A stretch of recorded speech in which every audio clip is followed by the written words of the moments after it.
ఇది ఇప్పుడు ఇది రైస్ ప్రొక్యూర్మెంట్‌ల ఇంతకుముందు బ్రోకెన్ రైస్‌కి 15% వరకు ఛాన్స్ ఉండే. కానీ ఇప్పుడు కేవలం 5% కంటే ఎక్కువ ఉండకూడదని చెప్పేసి రిస్ట్రిక్షన్స్ పెట్టింది సెంట్రల్ గవర్నమెంట్. దాని వలన మిల్లర్స్ ఇబ్బంది పడతా ఉన్నారు. ఎందుకంటే మీకు అందరికీ తెలుసు ఎండాకాలము ఆహ్, వరి ధాన్యానికి దిగుబడి తక్కువొస్తది. గవర్నమెంట్ టార్గెట్ అయితే 67 కిలోలని పెట్టిండ్రు. అంత దిగుబడి రాదు. కాబట్టే మేము నష్టపోతామనే ఉద్దేశంతోని రైస్ మిల్లర్లు కొంచెం ఇబ్బంది పడతా ఉన్నారు. అయినా ప్రభుత్వం, తర్వాత మన కలెక్టర్ గారు, జాయింట్ కలెక్టర్ గారు, అధికారులు, సివిల్ సప్లైస్ అధికారులందరూ గూడా చొరవ జూపి రైస్ మిల్లులకు ఇవ్వకూడదనే రిస్ట్రిక్షన్ ఉంటే గూడా నిబంధనలు సడలించి రైస్ మిల్లులకు గూడా ధాన్యాన్ని తరలించడం జరుగుతుంది. సో, రైస్ మిల్లర్ గూడా తీసుకుంటా ఉన్నారు. తర్వాత ఈ రైస్ మిల్లర్స్ అండర్‌టేకింగ్ తీసుకొని కొంతమంది డిఫాల్టర్ రైస్ మిల్స్ ఉన్నారు. డిఫాల్ట్ రైస్ మిల్ వాళ్ళు గూడా అండర్‌టేకింగ్ తీసుకొని వాళ్ళకి గూడా ధాన్యాన్ని సప్లై చేయడం జరుగుతా ఉంది. డిఫాల్టర్ రైస్ మిల్లర్స్ డిఫాల్ట్ అయినా గూడా వాళ్ళకి కొన్ని నిబంధనలు పెట్టి మళ్ళీ ప్యాడీ వాళ్ళకి అలాట్‌మెంట్ చేయడం జరుగుతా ఉంది.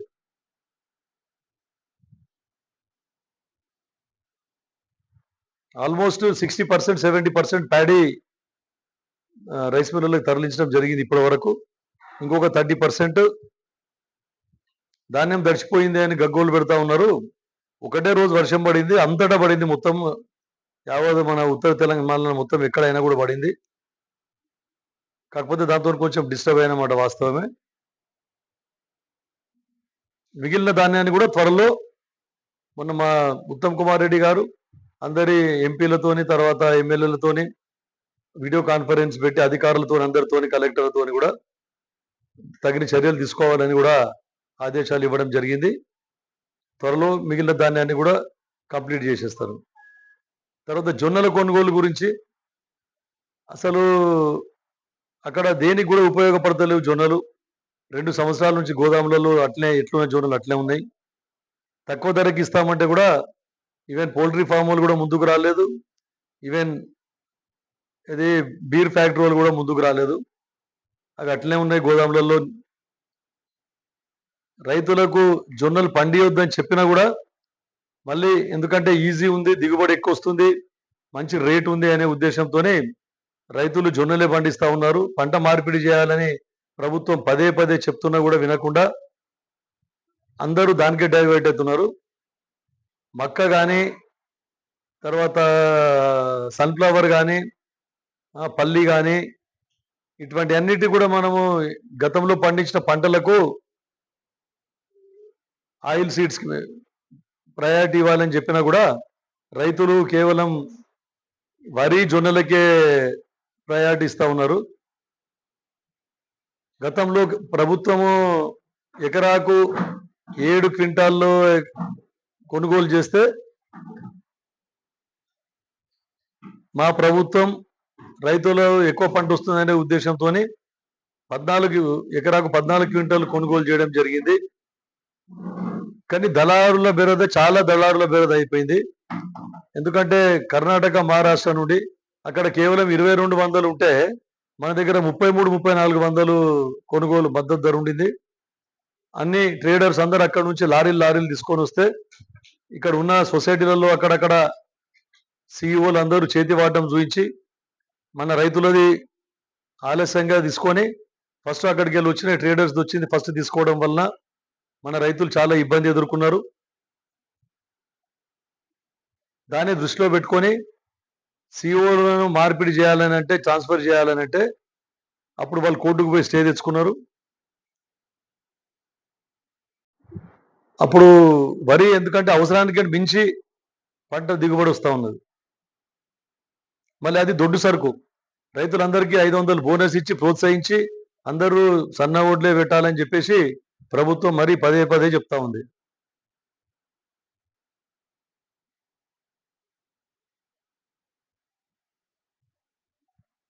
కొన్ని సొసైటీలలో జరిగే అవకతవకల గురించి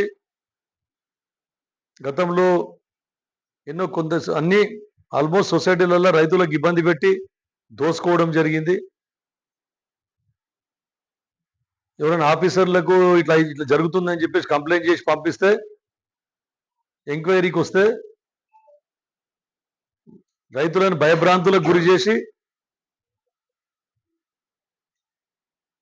ఎలాంటి సమాచారం ఇవ్వనివ్వకుండా గతంలో చేయడం జరిగింది.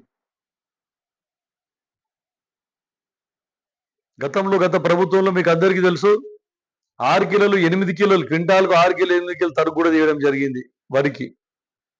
కానీ మా ఉత్తమ్ కుమార్ రెడ్డి గారు వచ్చిన తర్వాత, మా ప్రభుత్వం ఏర్పడిన తర్వాత క్వింటాల్కు 2 కిలోల కంటే ఎక్కువ తరుగు తీయకుండా పకడ్బందీగా చూసుకుంటా ఉన్నారు.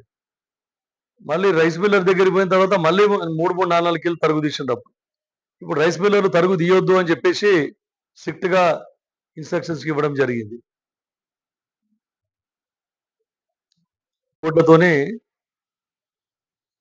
బోరెంచ తర్వాత కమలాపూర్ చెరువు నల్లవాగుకి 2 కోట్లతో బోటింగ్ స్టార్ట్ చేద్దామని చెప్పి టెండర్ పిలిస్తే ఫస్ట్ రెస్పాన్స్ లో ఎవరు రాలేదు, లేకుంటే సమ్మర్లోనే స్టార్ట్ చేస్తుంటివి. మళ్ళీ అడిషనల్ గా హరిత నిధి కింద మళ్ళీ 2 కోట్లు అక్కడ బోరెంచ దగ్గర ఎకో పార్క్ గురించి 2 కోట్లు శాంక్షన్ చేసుకోవడం జరిగింది ఫస్ట్ విడతలో. సెకండ్ విడతలో మళ్ళీ ఇంకో 2 కోట్లు సెప్టెంబర్లో మళ్ళీ గ్రాంట్స్ ఇస్తామని శాంక్షన్ ఇస్తామని చెప్పినారు. ఈ 2 కోట్లతోని బోరెంచ ఎడపాయాల దుర్గమ్మ తర్వాత మళ్ళీ బోరెంచ టెంపుల్ మన దగ్గర ఈ ఏరియాలో చాలా ప్రసిద్ధిగాంచింది. మొన్న జాతరలో కూడా చాలా మంది కనీసం అంటే 8 నుంచి 10,000 వరకు కూడా ఆదివారాలు గురువారాలు రావడం జరిగింది. అక్కడ ఏం వసతులు లేవు, వారికి వసతులు కల్పించే విధంగా ఎకో ఫ్రెండ్లీ కాటేజెస్ ఏర్పాటు చేయాలని చెప్పేసి, తర్వాత అక్కడ టాయిలెట్ బ్లాక్స్, తర్వాత సేద తీయడానికి పార్కులు, మళ్ళీ ఇంకో 5 కోట్లు ఫారెస్ట్ డెవలప్మెంట్ కార్పొరేషన్ కూడా పెట్టడం జరిగింది. ఉన్నారు త్వరలో మనము ఈ జూన్ ఫస్ట్ వీక్ ఏవైతే వారోత్సవాలు ఉన్నాయో ఫారెస్ట్ డిపార్ట్మెంట్ సంబంధించిన వారోత్సవాల్లో దాన్ని ఇనాగ్రేషన్ కూడా చేసుకునే విధంగా కృషి చేస్తూ ఉన్నాం. సిఎస్ఆర్ ఫండ్ నుంచి ఇంకో 2 కోట్లు దానికి కూడా పెట్టేసి కలెక్టర్ గారికి రిక్వెస్ట్ చేసినాం. సైక్లింగ్ ట్రాక్ ఒకటి అక్కడ చేయాలని చెప్పేసి, cycling track total surrounding forest ఎంతైతే ఉందో అక్కడ ఆల్రెడీ పాత్వే ఉంది, పాత్వేకి సైక్లింగ్ ట్రాక్ పెట్టాలని, తర్వాత దాంట్లో ఒక ఓపెన్ జిమ్ ఏర్పాటు చేయాలని,